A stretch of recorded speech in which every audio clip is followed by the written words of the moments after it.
Welcome back to your ultimate pit stop, Piston Pundit. For decades, the global auto industry hasn't just been powered by engines, batteries, and fuel. It's been running on something far less visible: American-controlled financial rails. From supplier payments to vehicle financing, the system has quietly relied on US-centric infrastructure. But now, that foundation is starting to shift.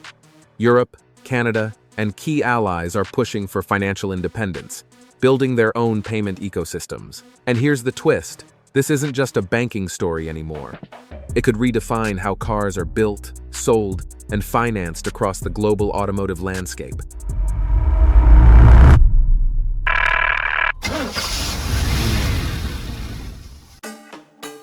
Allies Revolt. Cracks form in US money power.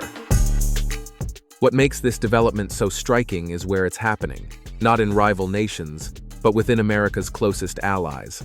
In March 2026, major EU economies, including Germany, France, and Italy, pushed for reduced dependence on foreign-controlled payment systems. This isn't just about fintech, it's about sovereignty. For the auto industry, this shift runs deeper than headlines suggest. Every vehicle rolling off the line depends on a complex web of cross-border payments, from parts suppliers to logistics providers. If payment systems are now treated like strategic infrastructure, similar to semiconductors or energy grids, then automakers are entering a new era, one where financial systems, just like supply chains, are becoming geopolitical battlegrounds. But this growing push for financial independence doesn't stop at sovereignty. It directly reshapes how the automotive industry operates at its core. Payment power shift. Auto industry faces financial reset. At first glance, payment sovereignty sounds disconnected from cars. But in reality, the modern vehicle is as much a financial product as it is a mechanical one. Leasing, financing, subscriptions, and software upgrades all rely on seamless payment systems. Europe's concern over dependence on platforms like Visa and MasterCard reflects a deeper push for resilience. The European Central Bank argues that a digital euro could stabilize transactions and reduce fragmentation across markets. For automakers, this mirrors the push toward localized EV battery production and supply chain independence. In other words, Europe isn't just building cars closer to home, it's preparing to finance them on its own terms, creating a more self-contained automotive ecosystem.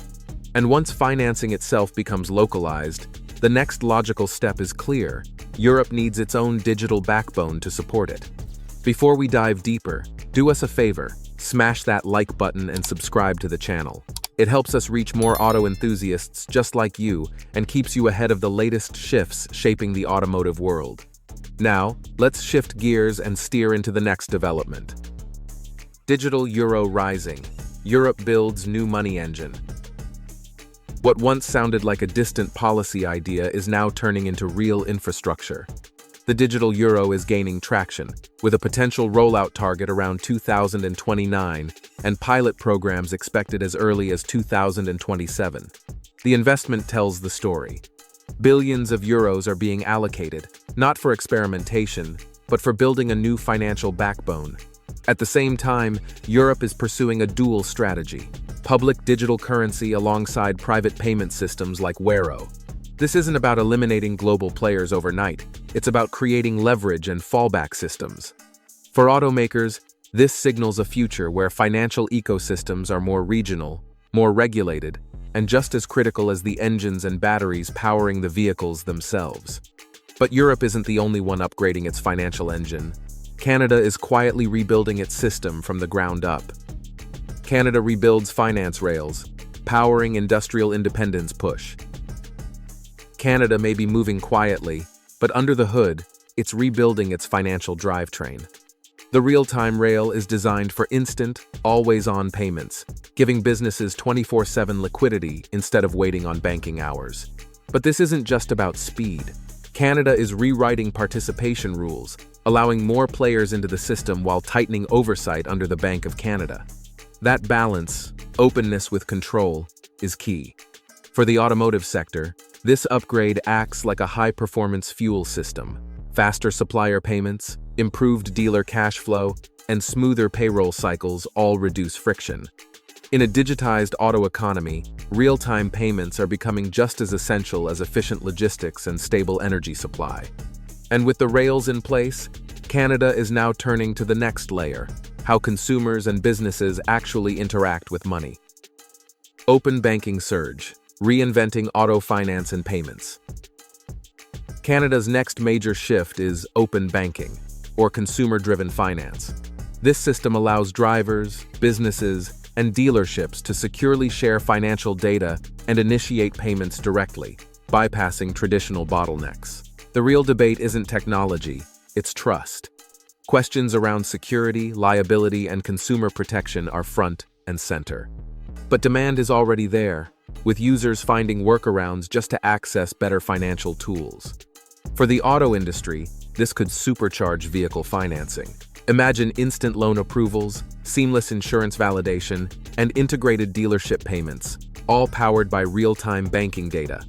It's like upgrading from a carburetor to direct injection, faster, more precise, and built for a data-driven automotive future.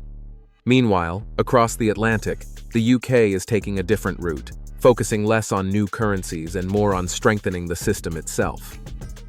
UK extends money hours, always-on payments reshape industry. The UK is taking a different route, less focus on digital currency, more on strengthening the system it already has. New safeguarding rules aim to protect customer funds, while open banking adoption continues to accelerate. At the same time, infrastructure is evolving.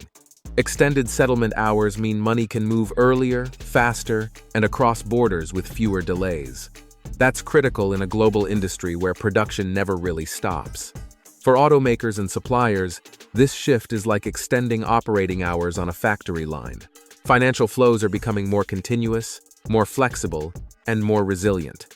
The UK's strategy signals a future where payment systems are engineered for uptime, not downtime. And when you step back and connect all these moves together, a much bigger picture starts to emerge. Money wars begin. Financial power reshapes global auto industry. What we're witnessing isn't just financial reform, it's a full-scale recalibration of economic power. Europe is pushing payment sovereignty, Canada is modernizing real-time financial rails, and the UK is strengthening oversight while expanding flexibility. For the automotive world, this is a quiet but critical turning point. The next era of competition won't be defined solely by horsepower, battery range, or factory output. It will also depend on who controls the flow of money behind the scenes. Because in today's auto industry, capital moves just like components. It fuels production, powers supply chains, and drives innovation. And now, that financial engine is being redesigned. So the question is no longer just who builds the best cars, but who controls the systems that make the entire industry move. Now, we want to hear from you. Do you think financial systems could become as important as batteries in the EV race? Will automakers benefit from regional payment systems or face more complexity? Is this the start of a fragmented global auto economy? Drop your thoughts and experiences in the comments.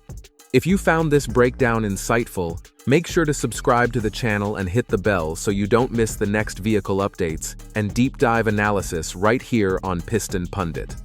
Thanks for watching, and we'll see you in the next one. You can now check out any of the videos on the screen. There's plenty more to explore.